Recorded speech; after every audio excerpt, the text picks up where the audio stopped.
중심축이 바로 어, 환상을 통한 그 환상을 거친 계시를 해석하는 그 해석적 행위 자체로 무게가 옮겨졌다라고 볼 수가 있는 거죠. 그래서 계시는 더 이상 언약과 율법의 구도 안에서 전달하는 하나의 정보 전달 혹은 이제 내면화된 코드, 민족적 코드를 이제 내면화하는 그런 과정이 아니라 우주의 종말 구조가 부터 시작해서 하늘의 비밀, 창조 이후의 위기 질서, 그리고 지금 공동체가 맞닥뜨리는 역사적 현실에 대한 답을 이제 찾아내는 행위 등등에 대한 서사적 구조로서 확장될 수 있다라고 이해하는 것이 제2성전계의 변화된 계시관이 주는 의미가 될 수 있다라고 볼 수 있을 것 같습니다.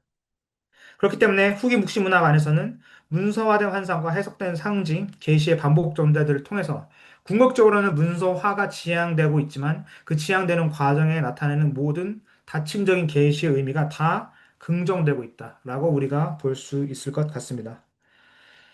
자, 그렇기 때문에 종합적인 내용을 정리를 해보면 이제 더 이상 신적인 직접 음성, 떨기나무에서 모세가 하나님을 현현한 것과 같은 음성으로 하는 것이 아니라 그 흐름을 변주해서 나타나고 있지만 단선적인 하나의 예언자의 체험으로 환원되지 아니하고 환상과 천사의 중개, 이것은 우리엘이나 감시자들의 존재, 우리엘은 이제 사에스라에 나타나는 화자로서의 천사가 되겠고요. 또 이런 사람들 통한 것 외에도 직접적으로 문서적인 전달의 해석자들의 기록을 모아놓은 경우들, 특별히 호다요스의 경우라든가 환상을 기록한 에녹의 승천에 대한 내용을 담은 그 에녹서의 기록들 등등. 좀 철학적 재구성, 필로의 로고스 관념 등을 통해서 보여주는 것들. 또 예전적 내면화를 통해서 공동체를 하늘의 비밀한 경험에 참여하게 한다고 믿었던 호다요스 안에서의 그 신학들 등등 봤을 때에도 결국은 일정한 신화적 인격자들 혹은 이제 스스로를 그런 신화 인격자로 매개해서 계시의 차원을 확장시키고 하나님과의 접촉을 넓혀가나 그러나 그 넓혀가는 외연 중에 스스로가 하나님의 창조 질서에 대한 이해를 넓혀간다라는 큰 목적은 제2성전기 안에서 보여주는 하나의 커다란 흐름이 될 수 있다라고 볼 수가 있습니다. 즉 다변화를 지향하고 있으나 그 다변화 안에서는 하나님이라는 존재가 보여주는 창조 세계에 대한 이해를 추구하는 커다란 궁극적 원인을 같이 공유하고 있었다라고 보는 것은 충분할 수가 있겠죠. 자, 그러면 이 부분들을 어떻게 개별 문서를 가지고 확인하느냐가 이제 중요한 부분인데, 그래서 이제 좀 일찍 넘어가긴 했지만 이 텍스트에 넣어 있는 이제 에녹서 본문부터 시작해 보도록 하겠습니다. 자, 본문으로 꼽았던 거는 크게 세 개가 되는데, 이제 에녹서에 나타나는 계시의 개념을 장 포괄적으로 보여준 것이 8장 1절이 됩니다. 그것은 감찰자, 즉 하나님께서 창조 질서 때부터 우주를 운행하는 모든 지식과 지혜를 나누어 준 천사의 감찰자들이라고 하는데 이 자들이 하나님의 경계 바깥에서 그들에게만 주어지고 비밀하게 지켜져야 되는 그 지식을 하나님의 허락 없이 인간에게 개방해서 주는 그 내용이 이제 감찰자들의 책에 나오는 갈등의 주된 원인이 됩니다. 그래서 그들에게 계시의 남용을 통해 인간과 신의 경계가 침범이 되고 그들이 전해준 농경의 기술, 불, 그리고 천문학에 대한 지식 등등을 통해서 인간이 결국 궁극적으로 바벨탑과 같은 반역의 사건을 저지르게 되었다라고 설명하는 것이 감찰자의 책의 주된 내용인데요. 그래서 여기서 이제 감찰자의 책에 나타나는 이런 일반적인 원리의 창조에 대한 것이 8장에 나와 있고 10장에는 이런 감찰자들에게 하나님이 선포하신 심판 자체도 계시의 하나의 일부로서 제시가 되고 있습니다. 자, 그렇게 되고 또한 이제 12장 같은 경우는 이제 감찰자들 요청을 받아서 하나님의 뜻에 대한 이제 감찰자를 거치자는 직접적인 계시의 전달자로서 활약하게 되는 에녹의 내용이 등장하게 되는 것인데 이 내용 자체가 이제 에녹서 1서의 감찰자들의 책을 추동해가는 하나의 중요한 모티프가 되죠. 그리고 결말에 있어서는 에녹은 이런 감찰자들의 잘못을 하나님께서 혹여라도 감해 주실 것을 바라는 요청을 전달해주지만 하나님께서는 단호하게 이 심판에 대해서 확정적인 상태가 변화될 수 없다라는 걸 못 박으심으로 감찰자들이 타락한 상태에서 그 심판이 경감되지 않은 것에 대한 절규를 하면서 이 책의 후반부 36장까지 내용이 마무리하게 됩니다. 즉, 포괄적으로 이제 이 천사들과 이제 감찰자들의 타락한 내용들과 이제 서로 교류를 하면서 하나님의 지식을 크게 배워가는 천상 여정이 이 큰 내러티브 안에 있지만 결국 그 안에서 우리가 볼 수 있는 것은 제2성전기에 담겨 있던 유대인들의 우주관과 그다음에 창조 질서를 운영한 하나님의 비밀한 지식들을 굉장히 포괄적으로 다 이해하고자 했던 그 욕구가 이 에녹서에 대해서 잘 나와 있다라는 거죠. 그리고 그 에녹서 안에 중심 인물인 에녹을 통해서는 그 계시가 매개되는 양상이 어떻게 드러나는가 우리가 확인해 볼 수 있게 됩니다. 결국 감찰자와 에녹의 대조를 통해 그 궁극적으로 제시되는 계시란 무엇인가에 대한 본질적인 질문을 에녹이라는 사람 여정을 통해서 답하는 구조로서 이 감찰자의 책이 저술됐다라고 말하고 있죠. 그래서 에녹이 궁극적으로 답해주는 것은 계시가 어디서 오고 누구를 통해 무엇을 위해 전달되어야 되는 그 과정을 자신의 천상 여정을 통해서 재규정하는 것 자체가 이 책의 커다란 메시지가 된다라고 볼 수가 있습니다. 즉, 여기서 특히 가장 오래된 전승층에 있는 감찰자들의 책 에녹은 제2성전기의 집단 의식의 발현, 즉 하나님의 창조 질서를 매개해주는 전달자로서 스스로 이스라엘 혹은 디아스포라 유대인의 정체성을 규정해주는 하나의 상징적인 인물로 이해할 수 있다라고 볼 수가 있겠습니다. 자, 그리고 이제 에녹 1세에서 이제 중요한 또 하나의 계시는 이제 희년서라든가 여기서 반복돼서 나타나는 창세기 전승을 공유하는 그런 문서군에 중요하게 등장하는 개념인데 하늘에 새긴 돌판이라는 개념입니다. 천상적 돌판, 헤블리 태블렛이라는 것인데 여기에 모든 계시와 하나님의 질서가 이미 원형적으로 다 되어 있고 지상에 나타난 하나님의 계시는 이것들을 모사하는 계시다라고 할 수가 있는 거죠. 그러니까 모세에게 주어진 십계명조차도 사실은 이제 에녹 전승 안에서 보자면 천상에 새겨진 이 돌판에 대한 하나님의 성문법적인 재현이니까 일종의 거울 형태의 계시다라고 볼 수가 있는 겁니다. 즉, 하나님의 관점 안에서 모든 것이 완성되고 이루어진 천상적 관점에서의 계시를 에녹이 추적해가는 한 천상의 돌판에서 있었던 내용을 역으로 거슬러서 확인해가고 알아가는 그 내용으로서 이 감찰자들의 책이 구성됐다라고 봐도 또 무방하다는 점이 무방하지 않다라고 볼 수 있는 거죠. 자, 그렇게 함으로써 이미 이제 여기서도 우리가 볼 수 있는 부분은 가장 중요한 건 에녹 1서 안에서 드러났듯이 이미 감찰자들에게 어떤 특정한 계시나 지혜가 주어진 것처럼 계시는 일종의 완결된 사건으로서 에녹 전승에서 나타나고 있다고 볼 수가 있습니다. 즉, 하나님의 창조 질서가 이미 창조라는 것이 구현되고 발현되고 감각할 수 있게 된 상황 안에서 이미 그것이 어느 정도 정형화된 완성이 하나님 운행 가운데서 완벽하게 통제되고 있으며 그 통제에 거스르는 반역이 일어난다 할지라도 하나님께서는 능히 이것을 제압하시고 질서를 원래대로 돌려주시며 어떤 잘못된 정보에 대한 교정을 자신의 기식을 전달해주는 그 매개자, 특별히 에녹 같은 존재를 통해서 새롭게 교정해 주시는 그런 과정들이 나온다라고 볼 수가 있겠죠. 자, 이제 그럼 이제 이 정도로 텍스트에 대한 배경 설명을 보고 실제 텍스트를 한번 보시면 도움이 될 것 같습니다. 자, 그래서 이제 텍스트를 보기 전에 여기 있는 내용만 한 번만 더 짚고 넘어가겠습니다. 이제 중재자 유형 안에서는 이제 단 두 가지 중재자 유형이 대립된다라는 거 한번 짚고 넘어가면 될 것 같습니다. 그래서 감찰자들이 상징하는 것은 타락한 계시자로서 하나님의 창조 질서를 부여받았으나 이것을 자신의 오용된 목적에 남용함으로써 심판을 받게 되는 자들, 즉 계시의 남용과 오용에 대한 반대적 측면을 보여주는 인물로 이 사람들을 볼 수 있고 반면에 이를 교정하는 이제 주인공의 역할로서 에녹은 의로운 계시의 수납자로 스스로를 규정하며 볼 수 있겠다라고 이해를 하시면 될 것 같고요.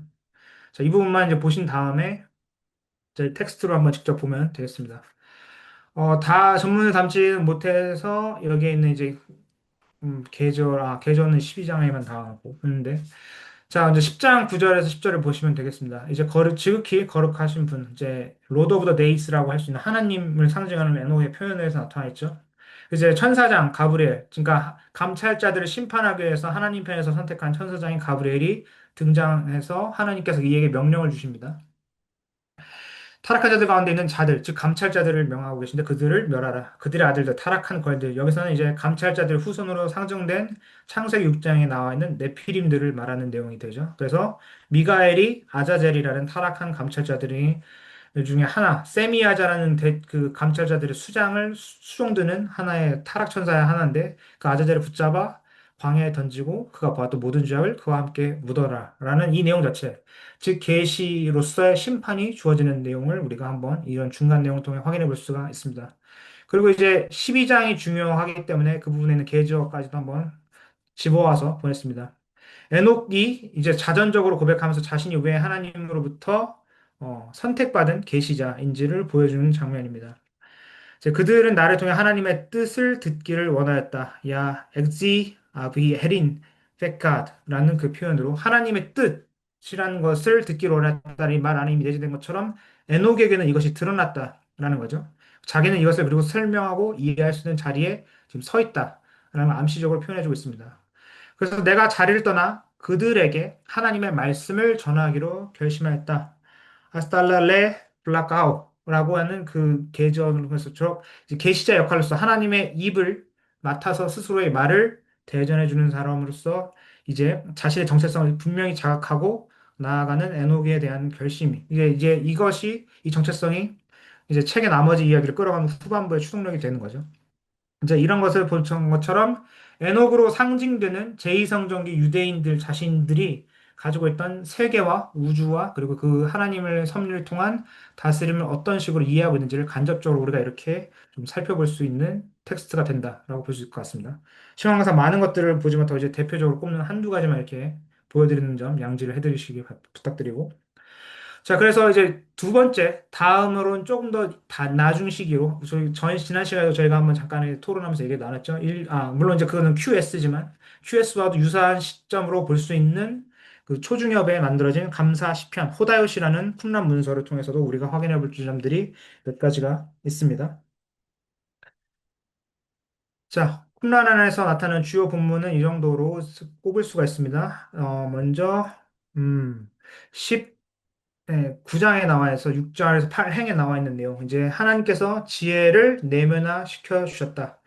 근데 이 공동체의 고백은 그 의의 교사라고 불리는 공동체 교사 본인이 하는 내용으로서 고백이 되고 있지만 사실은 공동체 전체에게 확장되는 내용이라고 할 수가 있습니다. 즉 야하들을 향해서 일종의 성경서 주성인 패sha림을 선포하는 그런 의의 교사의 행위 자체를 통해서 이 공동체가 전체적으로 다 하나님의 지혜를 내면화되는 그 천상적 계시의 차원에 지금 접속되고 있다라는 내용을 이 본문 안에서 확인이 될 수가 있고요.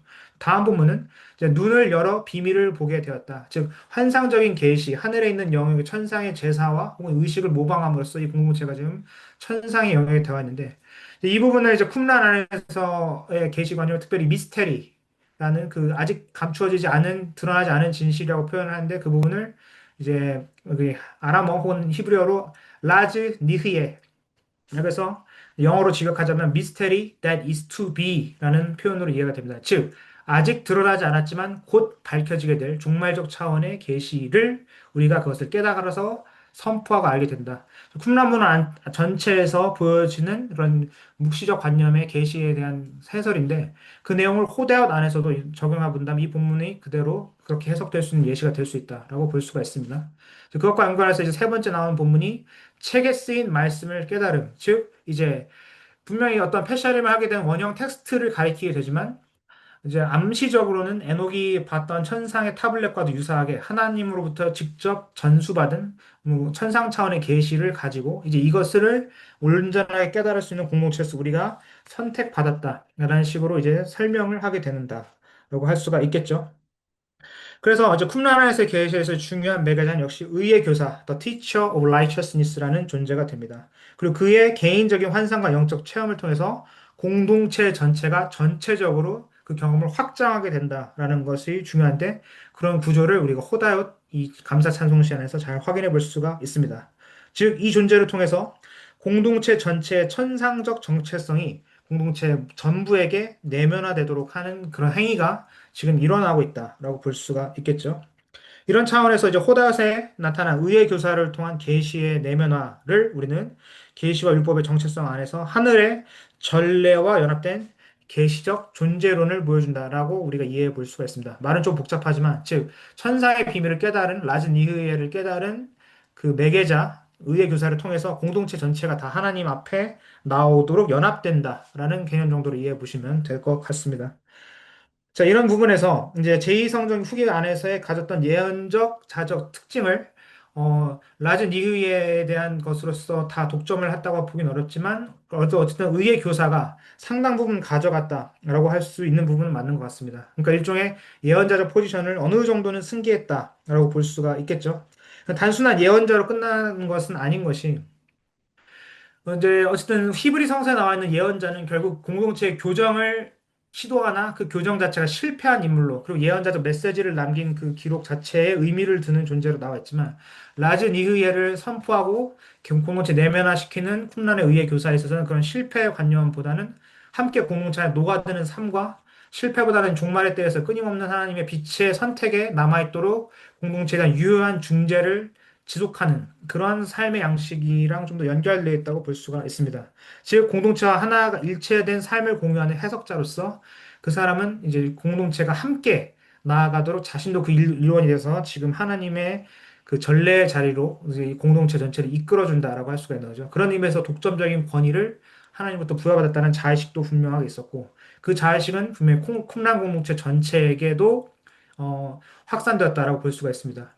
지난 시간에 이제 질문 시간에서 우리가 확인했던 것처럼 쿰란 공동체가 수에 있어서는 섹트라기보다는 당시에 이제 주류적인 사람들보다 숫자가 좀 모자랄 수 있지만 상당히 많은 의식을 숫자와 의전에 흩어졌던 생활 공동체 터전을 공유했던 보다 넓은 공동체였다는 가능성을 배제할 수가 없다면 아마도 보편적으로 이제 유대 광야를 비롯한 예루살렘과 유대하에 퍼져서 살았던 모든 유대인들이 가졌던 쿰란 공동체를 비롯한 대부분의 자의식은 사실은 이런 의회 교사를 통해 내면화된 고양된 계시의 전달자의 의식을 상당 부분 유대 공동체 전체가 함께 나누고 있었을 것이 어느 정도 분명해진다라고 할 수가 있겠죠.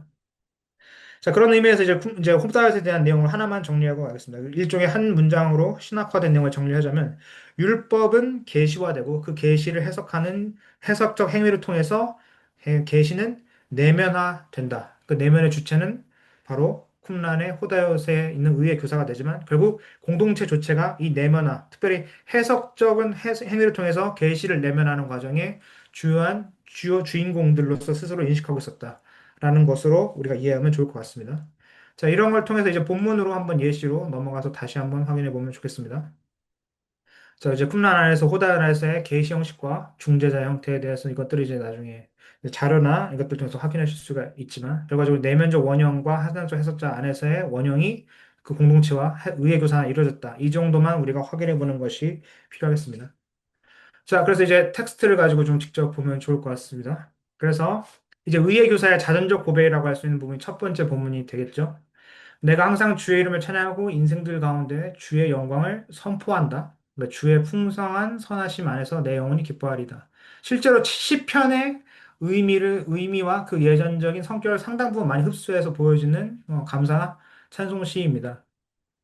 근데 어쨌든 중요한 거는 이런 주의 이름을 찬양하며 인생들 가운데 영광을 선포할 수 있는 독점적인 존재로서 좀 더 원격 문맥을 봐야 되지만 어쨌든 한 구절을 뽑아봤을 뿐이지만 전체적 문맥 안에서는 이런 인생들 가운데 주의 영광을 선포할 수 있는 존재로서의 자신의 독점적인 지위나 특별한 계시자로서의 정체성이 분명히 이 인정 문맥에 녹아 있다라고 우리가 추정할 수 있는 것이 분명히 있고 그거에 대해 이제 그것은 사실 여기 나와 있는 이미 11장 칼럼 안에, 그러니까 이것보다 더 앞에 그 내용들 전조하고 있기 때문에 이제 두 번째 텍스트로 제가 가져왔죠.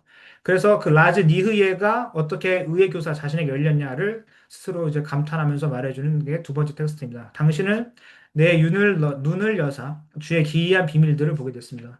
여기 라즈 니흐예란 직접적인 단어가 쓰인 것은 아니지만 여기에 나와 있는 이 묘사가 쿰랑공체에서 공유하고 있던 이제 미스테리 데지스 투비 앞으로 장차 드러날 비밀한 계시를 알게 된 그 의의 교사 자신의 깨달음의 형태를 지금 연결해 주는 것과 상당히 유사하다라고 보시면 되겠습니다. 즉 이러한 공동체적 정체성을 의의 교사 한 사람이 가졌지만 그 공동체 의식이 분명히 전체에게 확산되었을 가능성을 우리가 본다면 이 쿰랑 공동체가 가졌던 배타적이고 독점적인 계시에 대한 특별한 의식이 어느 정도 있었을지를 우리가 대략적으로 이 정도 예시들로 추정해 보는 것은 가능하다라고 볼 수 있을 것 같습니다. 자, 그리고 다시 이제 에녹 1서로 돌아와서 이제 비유서라는 것이 되는데 이제 이제 조금 주의 있게 보셨다면은 그리고 아직 배경 지식이 없는 분들은 이제 낯설게 느끼실 수 있는 부분을 조금 설명을 드리자면은 왜 같은 책이라고 보여지는 에녹 1서가 특별히 다른 시기와 다른 문서의 형태 혹은 이제 이름의 형태로 나왔느냐라고 보실 수가 있습니다.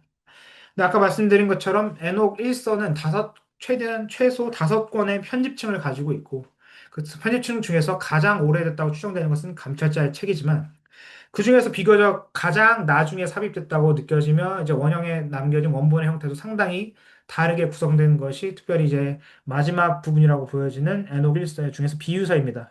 그 장으로 따지면은 감찰자의 책 바로 뒤에 나오는 37장에서 71장까지의 본문이지만 이제 에티오피아어로만 남아있는 이 부분에 한해서는 모든 학자들이 동의하기로는 아마도 에녹서 전승 중에서 가장 나중에 편집층으로 나와 있으며 그렇기 때문에 그 이후에 등장의 좀 나중 문서인 바룩 이서 그리고 혹은 제4 에스라서에 나타난 인자에 대한 언어를 함께 공유한 데서 중요한 연결고리가 이 책이 된다라고 설명을 하는 것이 이제 학계 안에서의 보편적인 합의입니다.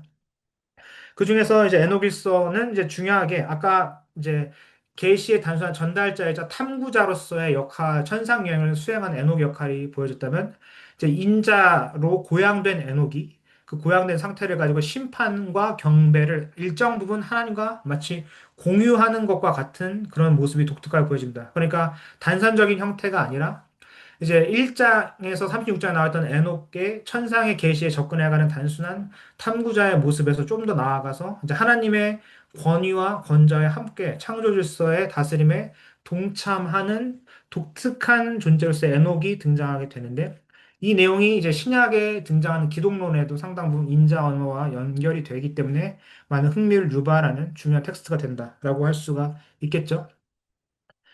자, 그래서 이제 주요 부문을 이제 꼽아보자면 이런 식으로 뽑을 수가 있습니다.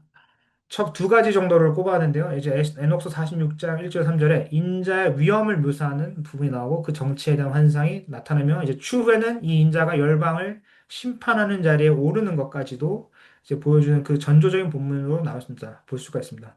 그리고 책의 후반부인 71장에는 에녹 자신이 인자로 지명되어서 앞에 나왔던 이 인자가 바로 나였구나라는 것을 이제 깨닫게 되는데 이 전승의 흐름에 대하여 이제 확장된 에녹 3서, 훨씬 더 후기에 쓰여진 그 책에서는 일종의 조금 구분이 이루어집니다.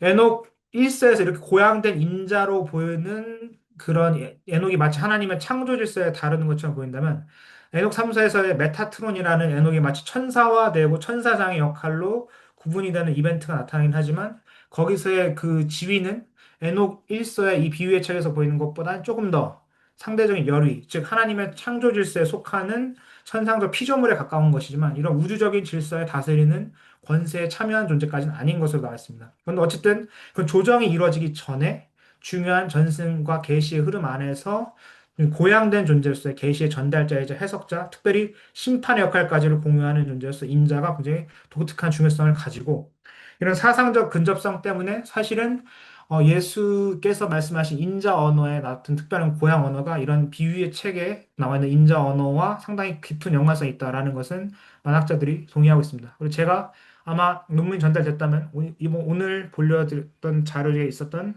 그 써너우맨에 관한 보야린의 아티클 역시 이런 유사한 내용들에서 이제 유대 학자의 관점, 랍비의 관점으로 잘 분석한 논문이기 때문에 추후에라도 읽어보시면 도움을 얻을 수 있을 거다라고 말씀을 드릴 수 있겠습니다. 자, 어쨌든 여기서 에녹일서에서는 계시의 형식은 환상과 상징, 특별히 천상의 법정 이미지에서 심판이 이루어지는 과정들이 상세하게 묘사되는 것으로서 주로 전개되고 있습니다.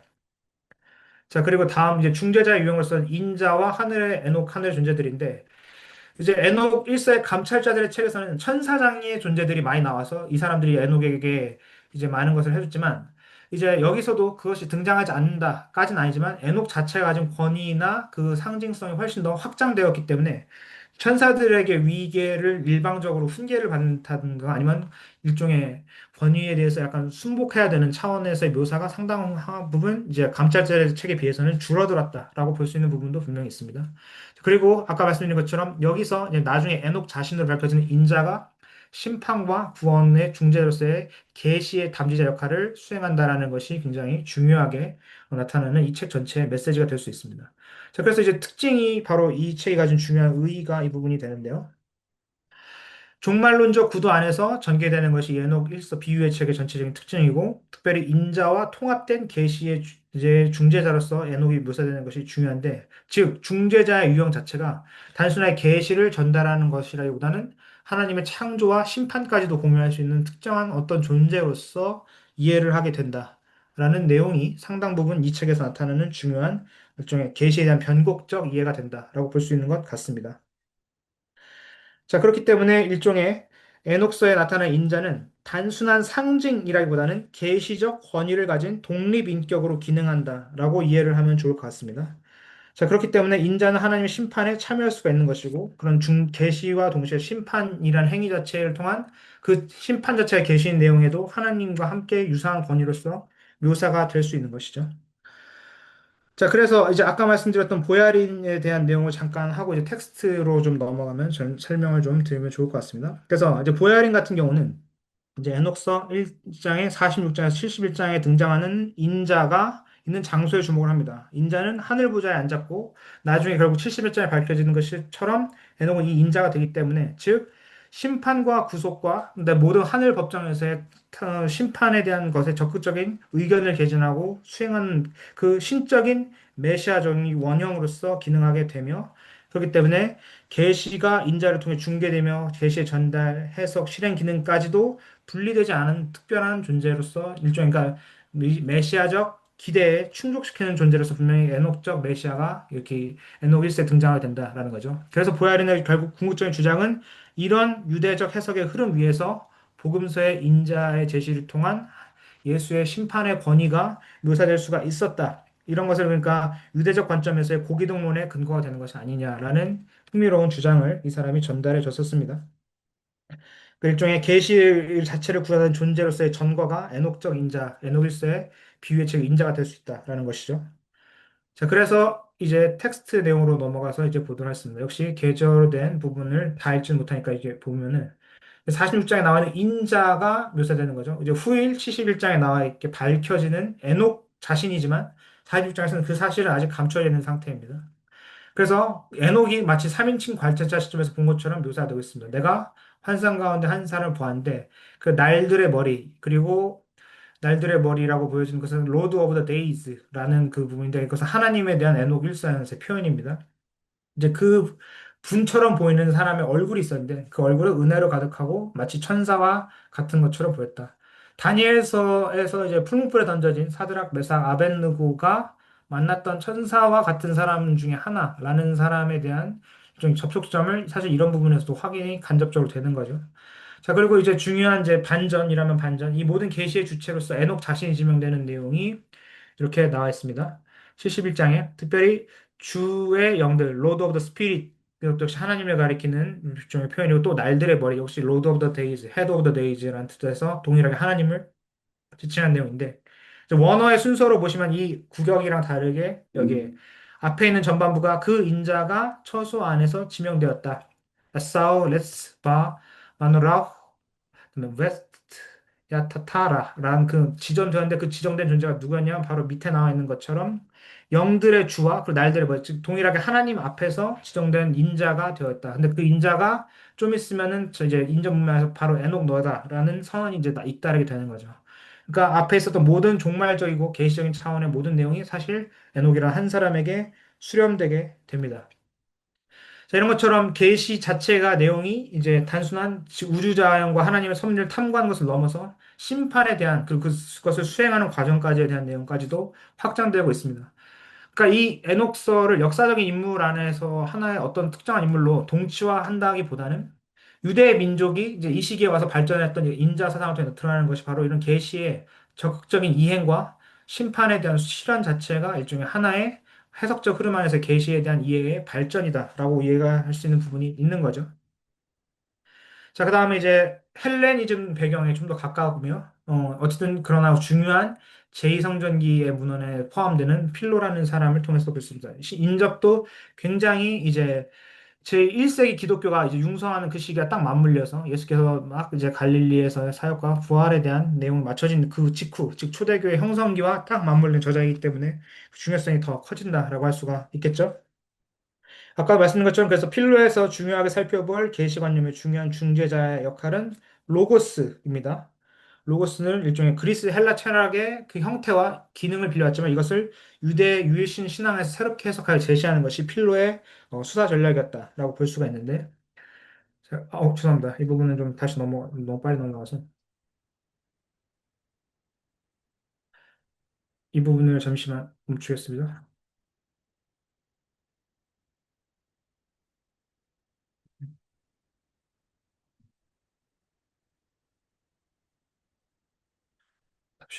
잠시만요. 죄송합니다.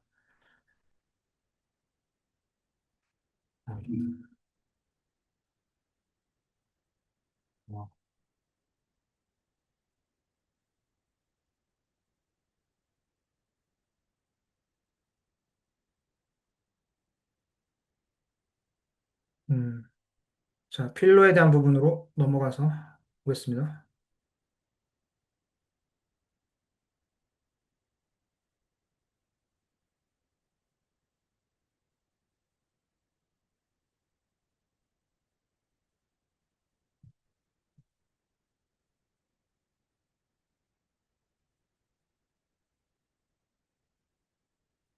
음,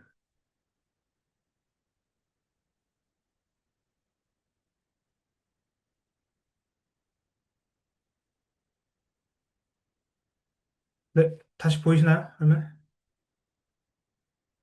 보이시는 거죠? 자, 그래서 이제 필로로 넘어가서 보면 결국 이제 주요 본문에서는 이런 두 가지를 꼽았습니다. 이제 로고스가 하나님과 인간 사이 중재자라는 것을 명시적으로 표현하는 데케루비움에 대한 27절의 내용과 그다음에 창조 안에 있어서의 로고스가 어떤 역할을 했느냐를 보여주는 그 내용이 이제 두 가지라고 할 수가 있겠죠. 그래서 이제 의를 넘어가게 되는 이제 계시가 어떤 형태로 주어지냐, 즉 이성적인 통찰이 굉장히 필로에게 중요합니다. 필로에게 있어서는 하나님의 우주적인 지혜와 질서가 사람들의 언어와 동떨어진 게 특별히 헬레니즘 배경 안에서 쓰여진 그리스 철학의 개념과 떨어진 것이 아니었습니다. 하나님께서 진정 만물의 주관자이시라면 사실은 유대 민족에게만 독점적으로 이 보는 계시를 주지 않으셨을 것이고 다 이해할 수 있는 형태로 주셨을 것이다. 그렇기 때문에 그리스 철학의 힘을 빌려서 사실 그 기원을 유대적인 내용으로 설명해 가는 것이 필요했다라고 적극적으로 그런 변증 전략을 취한 것이 이 필로의 특징이다. 전반에 나타나는 그 저작 전반에서의 필체 혹은 스타일이라고 볼 수가 있겠습니다. 그렇기 때문에 그리스 철학에서 이제 로고스와 신적 이성의 개념을 빌려와서 이 모든 것을 구현한 최고의 선지자로 모세를 상정해 놓고 그리고 그 모세에 대한 뜻을 이해해가는 그 궁극적인 계시에 대한 내용들을 하나하나 즉 유대 민족의 역사와 그 신앙의 근간을 헬레니즘의 언어로 이해할 수 있게 풀이해 준다. 그리고 그것을 통해서 유대교의 정당성을 확보한다라는 것이 필로에 있어서 중요한 저작 동기이자 그 목적이다라고 이해하면 좋을 것 같습니다. 그런 의미에서 로고스는 신과 인간 사이의 기능적 그리고 이성적인 그 지혜와 지식을 전달해주는 매개자로 기능하며 따라서 이 계시는 철학적, 특별히 헬레니즘의 철학적으로 해석되는 지혜로도 분명히 이어질 수 있다라고 분명히 필로는 보고 있습니다. 그렇기 때문에 율법 자체는 더 이상 하나님께서 유대 민족에 국한해서 주신 단순한 명령 체계라고 보는 것이 아니라 삶의 지혜인 동시에 세상을 살아가는 원리가 응축되어 있는 계시로 이해할 수 있다. 이런 의미에서 헬레니즘적 계시와 그리고 이성의 구조를 그리스에서 빌려와서 유대 민족에 있던 전통적인 신앙관에 투입함으로써 사실은 유대 민족의 것이 양쪽 세계에서 다 인정받고 정당화될 수 있다라는 것을 보여주는 것이 필로의 목적이다라고 할 수가 있겠습니다. 자, 그래서 이제 본문으로 바로 넘어가면 이렇게 볼 수가 있습니다. 그래서 로고스는 하나님과 인간 사이의 중재자를 말하기 위해서 이제 헬라어를 아시는 분도 이제 좀 더 익숙하게 보일 수가 있겠죠. 하나님의 말씀은 만물 위에 그 자체가 이제 판토스 앙겔로스 만물 위의 천사 혹은 전달자 메신저가 되며 그리고 모든 존재와 이것을 중재하는 존재자다라는 것이 뒤에 동사로 명확하게 설명이 되고 있습니다.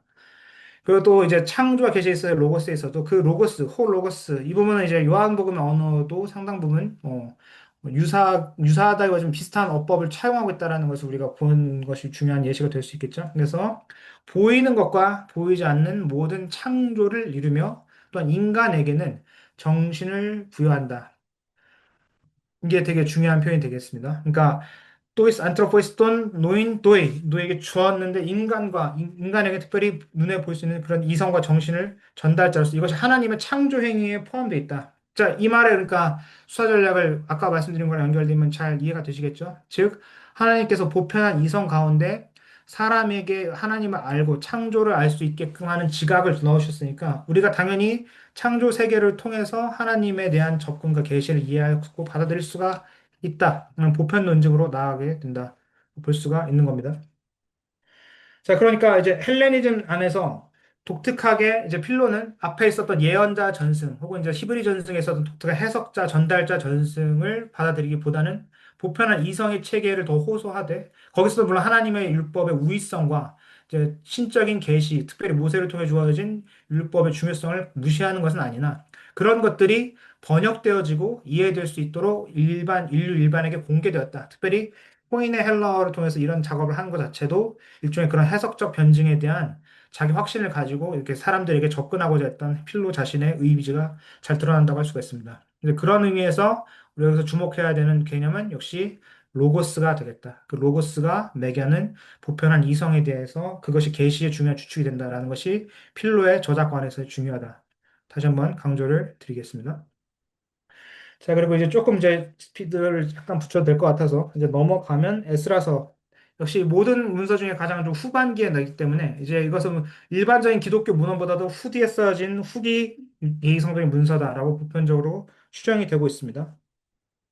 특별히 이제 에스라라는 그 삭자 에스라의 전승을 새롭게 구성해서 그 에스라가 원래 있었던 이제 기록을 복원하고 성전 제의를 확인해가는 그 과정을 새롭게 이제 보충적으로 천사와의 조화하는 것을 통해 함으로써 잃어버리고 소실됐던 예전과 율법에 대한 기록을 이 에스라의 행적을 통해서 완전히 지금 복원할 수 있었다. 그래서 이제 중요하게 등장하는 중재자 유형은 이제 반복적인 환상을 통해서 에스라에게 그런 암호화된 계시를 전달해주는 천사로서의 우리엘이 되고 그 우리엘과 문답을 주고받으면서 해석에 대한 지평을 조금씩 확장해가고 결국은 모든 계시를 종국적으로 복원시켰다라고 스스로 평가하게 되는 에스라로 이해될 수가 있습니다. 자, 그래서 에스라는 궁극적으로는 해석을 요청하는 자가 되고 저희가 이제 뽑은 본문은 이렇게 두 가지 정도가 되게 되는데요. 그래서 이제 이 에스라서를 통해서 드러나는 것은 예언의 종식 이후에 계시는 더 이상 주어지는 것이 아니라 해석되어야 된다라는 그 해석자로서의 정체성이 굉장히 중요하게 되고 있습니다. 그것을 중요하게 이제 깨달아주는 내용 자체가 에스라 4장 1절에서 4절인데 여기서 우리엘과 문답에서 여기서 우리엘은 에스라에게 반복해서 이렇게 말을 해주고 있습니다. 여기서 이제 우리엘의 말을 그냥 제가 한번 내보면은 네가 너의 이성으로 하나님의 섭리를 깨달을 수 있다고 생각하느냐? 이제 이 부분에 대해서 에스라는 고통스러운 질문들을 던지지만 우리엘은 한결같이 이 말로써 에스라의 말을 약간 묵살하는 식으로 말해주고 있습니다. 즉, 대답은 명확하게 주어지기보다는 오히려 계속 반복해서 비유와 상징과 환상을 통해서 어떤 답에 이끌려 가도록 에스라의 해석을 추동하지만 에스라에게 어떤 명확한 해석 자체가 주어지지는 않습니다. 이것이 중요한 해석관의 차이가 될 수 있는데 아까 말씀드린 것처럼 이것은 에녹 전승을 받아들이고 이제 해석해가는 과정에서 나타나고 그래서 13장에는 인자가 등장하기도 합니다. 그러나 중요한 것은 에스라의 행위를 통해서 보여준 것처럼 이 해석 씨름과 질문과 의문에 계속 맞서서 자신의 해석적 질문들을 계속 노출시키면 고통을 계속 반복하게 느끼더라도 그 반복 앞에서 계속 해석의 행위와 그 의식적인 고통에 대한 감각을 계속적으로 확장해 나가는 에스라 자신의 모습이 지금 이제 후반기에 남아있는 제2성전계 디아스포라 유대인들의 해석적 정체성 관념과 어느 정도 맞닿아 있지 않을까. 즉, 계시 자체의 원래 뜻과 의미를 원래 가졌던 자신만만했던 태도에 비해서는 우리가 다 가질 수 없다라는 현실적인 자각이 어느 정도 있을 수 있지만 그럼에도 불구하고 이 계시 자체가 가지는 초자연성을 포기하진 않고 궁극적으로는 에스라의 행위를 통해서 보여준 것처럼 결과적으로는 이 모든 것들을 복원하게 될 초자연적인 섭리가 우리에게 함께 있을 것이다.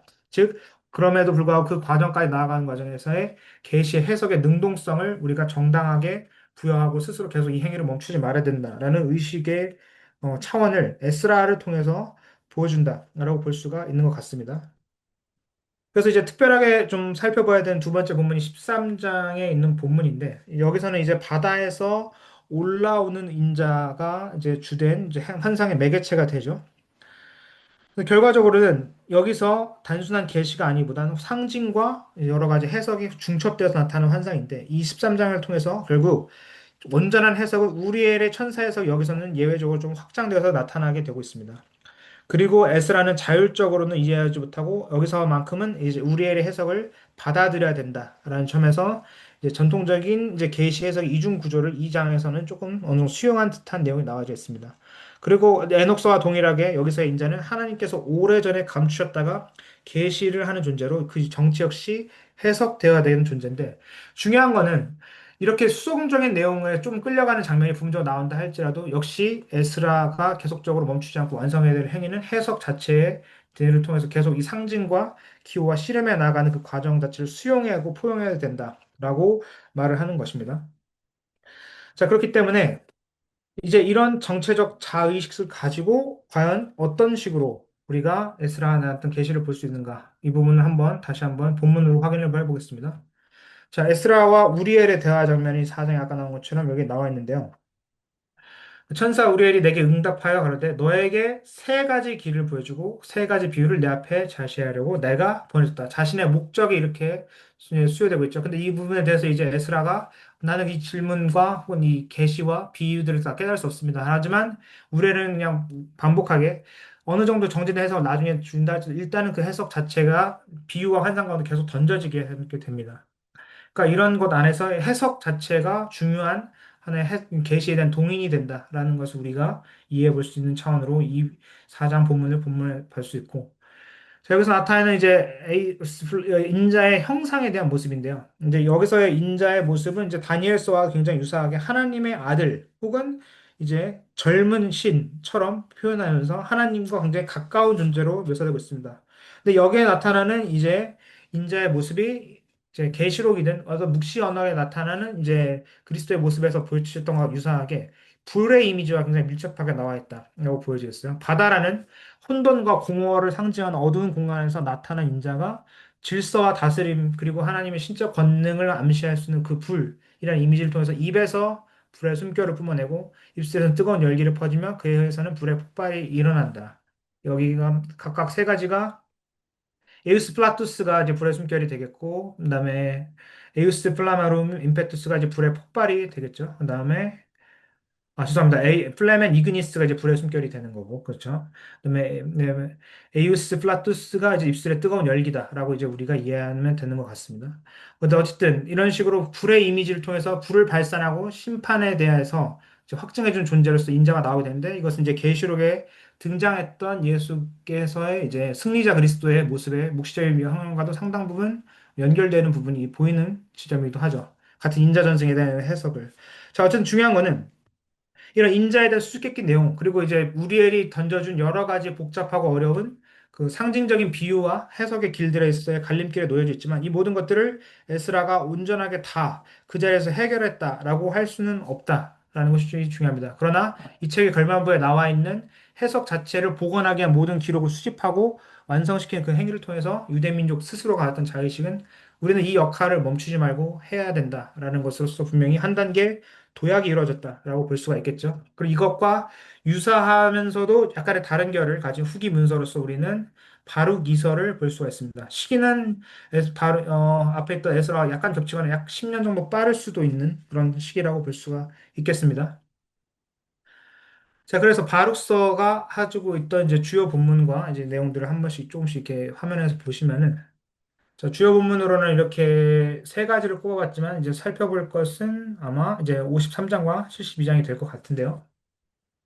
자, 여기서 이제 계시 형식을 에스라서와 유사하게 환상과 천사의 명령에 따른 계시의 시연과 이것을 또한 고백적으로 받아들이는 서기관으로서의 바룩, 네리야의 아들의 내용이 나옵니다. 이 바룩이라는 이름에서 암시된 것처럼 사실 예레미야에 등장했던 바룩의 그 캐릭터를 그 전승 안에서 새롭게 수용하고 만들어진 책으로서 우리가 이 책을 이해할 수 있다라고 볼 수 있는 것인데요. 에스라서와는 다르게 신적 주체가 주는 그 계시의 명확성이 비교도 안 되게 높습니다. 즉, 그 말은 뭐냐면 해석 자체의 모호함을 의도적으로 노출시켜서 해석의 행위의 중요성과 정당성에 대해서 항변하고 그것을 계속 설득해가는 구조로서 쓰여지는 에스라 사서와 다르게 바루기서 안에서의 계시는 상당히 명확하게 주어진 형태입니다. 그 환상을 주었다 할지라도 천사의 말에서 분명하게 풀이가 되고 해석되고 직관적으로 이해할 수 있고 수납될 수 있는 식으로 나와 있는데 이런 걸 통해서 결국 이 계시 자체의 내용이 아니라 바룩서에서 좀 더 강조하는 것은 계시 자체가 명확하게 주어진 그 명확성이 있기 때문에 그 명확성에 근거한 정서적 반응이 즉각적으로 이루어져야 된다라고 이해가 될 수가 있는 것이죠. 자, 그렇기 때문에 계시 해석에 있어서 약간 수동성이 좀 더 부각이 되지만 어쨌든 그 계시 자체를 받아들여야 된다라는 것이 그 미덕으로서 강조될 수 있겠습니다. 그런 의미에서 이제 계시의 형태 역시 명령이라는 그런 천사의 그 발화행위를 통해서 우리가 되게 되죠. 그리고 그 명령을 보면서 바룩은 환상을 보고 이것을 따르겠다. 라고 고백하는 것으로서 되게 문답적인 형태로 이 바루서가 계속 이렇게 앞에 메시지로 나아가게 됩니다. 자, 그렇기 때문에 여기서 나타나는 것은 결국 해석자의 명시적인 개입보다는 환상 자체의 시각적 인상과 그것을 받아들이는 수용성을 돼야 된다라고 볼 수가 있겠습니다. 어쨌든 그래서 에스라 사서와 비교했을 때는 해석의 여지나 그 해석적 주제에 대해서는 명확한 그림 언어적 설명만 있을 뿐 어떤 다른 별도 해설이 등장하지 않는다라는 것이 또 의미가 있겠죠. 자, 그러나 이제 여기서 이제 이런 차이점에도 불구하고 에스라 사서와 바룩 이서가 보여주는 어떤 공통점이라고 할 수 있는 계시관은 전통적인 선지자 직접 계시보다는 한 걸음 나아가 그 계시라는 것을 받아들이는 수용자 차원에서의 어떤 해석적 지평에 대한 나름의 고찰과 반응이 있었다라는 것입니다. 에스라 4서에서는 그것을 해석이라는 행위로 좀 더 능동성을 강조한 반면 바룩에서는 그것을 수동적으로 받아들이고 수납하고 기록을 보존하는 문서 보존의 행위로서의 기억을 좀 더 강조한다라고 볼 수가 있겠죠. 그런 의미에서 이제 바룩 이서의 모델은 신과 중재자 문서 체계가 수직적으로 이루어지는 구조다라고 볼 수가 있겠지만은 그러니까 일종의 전통적인 묵시문항에서의 게시 모델의 표준을 따르고 있지만은 그 게시된 문서 자체가 가지고 있는 상징적인 권위, 즉 그 묵시의 원어가 어디서 왔느냐? 바로 게시를 전달했던 하나님이라는 그 안에서 공동체와 그 공동체가 받아들인 게시의 그 수납이 다 그 권위의 수용을 통해 이루어져야 된다라는 것을 강조한다라고 볼 수가 있겠습니다. 자, 그래서 본문을 가지고 이것도 보면 되겠는데 여기서는 이제 아까 했었던 게이지와는 또 다른 그러니까 꼬부랑 글자죠. 저도 완전하게 읽지 못하는 그래서 저는 띄어만 놓아하게 되는 시리아어입니다. 그런데 여기서 나와 있는 이제 중요한 본문들 중에 하나는 이제 53장에 주어진 것은 창조에 대한 계시, 그 바룩에게 그런데 여기서 하나님이 직접 바로로서 이렇게 설명이 되고 있습니다. 그분이 내게 말씀하셨다. 바룩이 듣는 형태로 지금 말하고 있는 거죠. 여기서 다음 바라가 하나님이 하신 것인데 세상이 창조되지 않았고 그 기초들이 놓이지 않았을 때 나는 그것을 창조할 계획을 세웠고 그것들에 대한 심판을 정하였으며 그 안에서 일어날 일들을 마련해 두었고 그때 나는 말하였다. 이제 아담이 있게 하라. 자, 전체적인 창조의 내용과 그 창조 안에서의 심판까지도 확장돼서 나왔다는 것이 중요하지만 그 중요한 부분이 뭐냐면 여기서도 역시 일종의 에녹서 전승에서 따르던 것처럼 천상적 돌판과 같은 이미 확정되고 하늘의 모든 질서와 이런 것들이 다 완성된 형태로 보존된 어떤 계시의 원형 같은 것이 있지만 그 원형을 좀 더 구체화돼서 발화하시고 실현하시는 과정으로서 하나님이 발화행위가 여기 말하고 있는데 그 발화행위가 지금 바룩에게 들려지고 있다라고 말하는 겁니다. 바룩은 이것을 기록하고 전달에 대한 의무와 책임을 이런 들음으로써 자동적으로 받게 되는 거죠. 자, 그리고 이제 이 바룩서의 결말부에 가까워지는 72장을 통해서 바룩에게 계시에 대해서 주어진 사명이 무엇인가를 우리가 보게 됩니다. 여기 이제 바룩에 주어진 명령어가 되는데, 그러므로 내가 내게 말한 모든 것을 네 마음에 기록하라.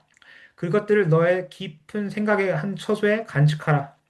그러면 내가 너에게 내 능력의 심판들과 내 구원의 길들을 보여줄 것이다. 이제 아까 있었던 53장에서 내재된 천상적 돌파능과 유사하게 전달할 수 있는 하나님의 심판에 대한 것까지도 바르게 지금 이해할 수 있는 것으로 된다는 거죠. 그러므로 이 말들을 책에 기록하고 백성들에게 읽게 하라. 자, 이런 내용이 아까 이제 에스라가 적극적으로 해석에 대한 내용과는 조금 더 다른 접근으로 이제 계시에 대한 접근하는 것이 바룩서의 결말에 가까운 이 지점이 된다고 보입니다. 즉, 책으로서의 기록된 문서, 그것을 일종의 계시로 받아들이고 이해한다라는 관점으로 수용하고 있다라고 볼 수가 있는 거죠.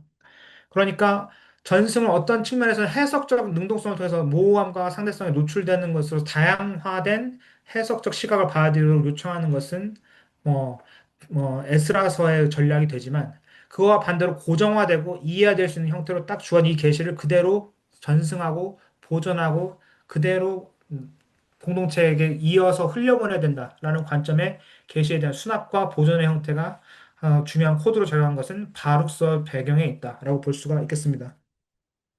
자, 이런 것들을 보시니까 어떤 단선적인 흐름으로서 우리가 이 계시라는 것이 제2성전기 그리고 어떤 중재자들을 통해서도 단선적인 어떤 발전의 사상이 일관되게 나타난다라고 보기 어렵다는 것을 이 몇 개 안 되는 이 6개 예시긴 하지만 이것들을 통해서 한번 쭉 선을 그어봤을 때는 그 선의 그음이 상당히 불규칙적이다라는 걸 우리가 한번 확인할 수가 있었겠죠.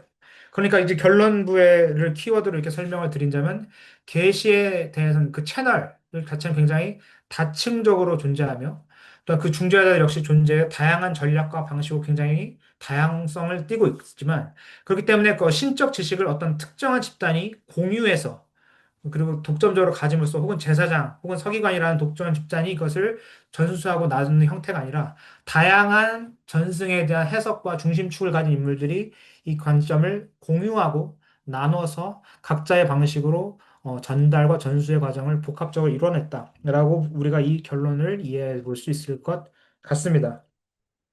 자, 그렇기 때문에 계시는 더 이상 즉각적으로 단선적인 선지자 한 사람의 채널을 통해서 선포되거나 그것을 기록하는 서기관들의 형태로 나눠진 것이 아니라 해석, 묵상 혹은 암호화된 지식, 심지어는 환상이라는 코드를 통해서도 복합적으로 다각적으로 접근될 수 있는 대상으로서 넓게 펼쳐졌다는 것이 제2성전기의 문헌이 보여주는 어떤 하나의 상이 되겠습니다. 그리고 계시의 다층적인 중재들 역시 하나로 일어날 수가 없죠. 천사, 환상을 보는 사람, 그 문서 자체가 되기도 하고 또한 필로가 본 것처럼 세상 안에 녹아져 있는 보편한 하나님의 지혜와 진리, 이성 등등으로 다변화된 중심축이 나타난다라고 볼 수가 있겠습니다. 그럼에도 불구하고 바룩서의 결론에서 본 것처럼 결과적으로는 이 모든 지혜에 대한 그리고 지식에 대한 계시를 잃어버리는 것에 대한 두려움과 공동체가 반응이 해야 될 필요가 있었기 때문에 궁극적으로 이 모든 것을 기록된 형태로 기록이라는 것으로서 저장하는 것에 대한 어느 정도 합의가 그런 경향이 있다는 것이 우리 바룩서를 통해서 결말을 통해서 우리가 어느 정도 확인해 볼 수가 있겠죠. 그러니까 결국 천상의 책, 하늘에 이미 이루어진 하이브의 타블렛의 원형이 있다 할지라도 그 원형을 우리가 볼 수 있고 만질 수 있게끔 모형 형태로 남겨두지 않는다면 우리는 이 계시를 결국은 잃어버리게 될 것이다. 라는 위기의식이 유대 공동체가 있었던 2세기 말엽쯤에는 분명하게 있었다라고 보여지는 것 같습니다. 자, 그렇기 때문에 이제 점차적으로 이런 경향이 굳어지면서 결과적으로는 계시가 문서로서 주어지게 되며 그리고 결국 그 문서로 남기는 과정에서 에스라 4서가 보여준 것처럼 적극적인 해석 행위 역시 계시를 수용하고 봐야 되는 과정 중에서 권장되었을 수밖에 없다. 볼 수가 있겠습니다. 즉 계시의 권위는 어떤 하나의 초자연적 사건 하나로 단 환원하게 되기보다는 이제 인간의 해석과 그다음에 그 기록이라는 그 과정을 통해서도 하나님의 신성에 참여할 수 있는 것으로서 우리가 이해되는 것으로 확장되었다라고 볼 수가 있겠습니다. 따라서 이제 점차적으로 변화되는 제2성전에서의 계시관념은 이제 말씀하신 분의 신성과 그 기록의 완전성, 계시 자체의 가진 무결성을 주장하기보다는 이제 기록된 것으로서 점차 귀속되게 되고 이 계시의 전달 권한은 다양한 채널과 그것을 수용한 공동체로서 확산되고 다층화되었다라고 볼 수가 있겠습니다. 일종의 수직화라기보다는 수평화 내지는 다변화로서 제2성전계 계시관념을 우리가 한번 이해해보고 이것을 탈중심화다라고 키워드화 할 수 있다라고 보는 거죠. 자, 그렇기 때문에 이제 이것에 대해서는 결론적인 도식교는 그냥 일종의 참고로만 주시면 될 것 같습니다. 즉, 일종의 이런 변환과 흐름을 거쳐서 굉장히 어떤 단선적인 흐름으로 설명할 수 있는 다양화된 계시라는 그리고 그것을 중재하는 존재들이 있었지만 궁극적으로 유대인들이 가졌던 계시에 대한 궁극적인 궁금증과 원인은 바로 어떤 창조 사건과 그 창조를 매개하셨던 하나님이라는 존재에 대한 질문과 탐구였습니다. 그분이 또한 우리가 직면한 역사에 특별히 이 로마의 압제에서부터 조금씩 제국의 질서와 함께 융화되어 살아가야 되는 1세기에서 2세기 무렵에 있었던 디아스포라 공동체의 유대인들에게는 현실의 문제에 대한 답을 어떻게 갈 것인가라고 하는 중요한 결론이 됩니다. 에녹서 전승에 따르면 이 모든 것에 대한 궁극적인 심판이 하나님을 통해서 올 것이다. 라는 그런 종말론적인 소망을 가지게 됐고, 이 종말론적 소망의 분명 여파는 초기 기독교 공동체에 영향을 미쳐서 인자의 도래, 즉 예수께서 재림하는 것으로서 이 세상의 문제가 해결되고 종말적인 심판이 이 모든 것을 바로잡을 것이라는 소망으로서 확산되었다고 볼 수가 있습니다. 그러나 그것이 아니다 할지라도 기록된 계시 자체를 남기고 해석하는 그 해석적 행위 자체의 능동성을 추구해 가면서 결국 기록과 해석의 장을 계속 남겨둬야 된다라는 것으로서 자신의 소명을 다하고있던 사람들의 결도 있을 것이라고 볼 수가 있고 그 결들의 흐름 역시 후기에 남아있는 기독교 공동체와의 그런 연결성, 특별히 기록된 기록으로서의 신약에 대한 남기게 되는 그런 배경에도 좀 간접적인 영향을 줬다라고 우리가 이해해 볼 수 있는 여지가 있겠죠. 그래서 결론을 조금 더 정리를 해드리면 제2성전기 후기 유대교 문헌에서의 계시의 권위와 전달 방식은 하나의 중심, 즉 율법과 토라라는 원래 있었던 원중심축에서 출발하여서 다층적으로 전개되고 다양한 형식, 특별히 환상, 문서, 지혜, 해석 등을 통하여 분산되고 재구성되는 탈중심화를 보여주는 구조로 점차 구체화되었다라고 볼 수가 있겠습니다. 그렇기 때문에 다양한 계시의 경로와 수용 양식을 통해 기억되고 전승되는 계시 질서가 이행됐음을 우리는 이 흐름들을 통해 볼 수 있고 중요한 것은 그래서 어떤 하나의 특정한 경향성을 복원하거나 재구성하는 것이 아니라 각각의 문서의 고유한 형태로 남아있는 계시 혹은 각각의 문서가 보여주고 있는 고유한 메시지 안에서 그 메시지가 지향하는 계시관과 공동체관, 해석관들을 독립적으로 먼저 읽어낸 다음에 좀 하나의 종합을 시도해야만 제2성전기에 대한 그런 독특한 관점들을 부분적으로나마 우리가 이해할 수 있는 여지를 만들어낼 수 있다라고 생각을